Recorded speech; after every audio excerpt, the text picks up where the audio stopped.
Hey all ஒரு song பார்த்து அதில் இம்பேக்ட் ஆகி இந்த மூவி பார்க்கணுண்டா அப்படின்னு நினச்ச மூவி தான் நம்ம தலைவன் தலைவி மூவி. இது வந்து ஆக்சுவலாக ஹஸ்பண்டோட போயிருந்தால் நல்லா இருந்திருக்கும். அதை நான் மூவி பார்த்ததுக்கப்புறம் தான் நான் ரியலைஸ் பண்ணேன். அவங்க கூட போகணும்னு நினச்சே தான், பட் நான் போனது நம்ம ஃபேமிலியோட போயிருந்தேன். இந்த சாங்காக தான் அந்த மூவி போன மாதிரியே இருந்துச்சு. ஃபைனலாக டைட்டில் போட்டிருந்தாங்க.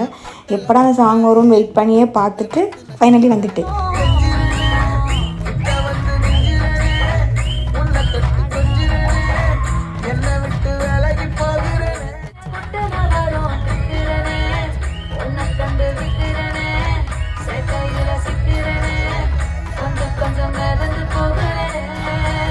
இப்போ இருக்க லைஃப் ஜேர்னியை தான் இந்த படத்தில் அப்படியே போட்டிருக்காங்க. இப்போ இருக்க கப்பிள்ஸ் எப்படி இருக்காங்களோ அதே தான்.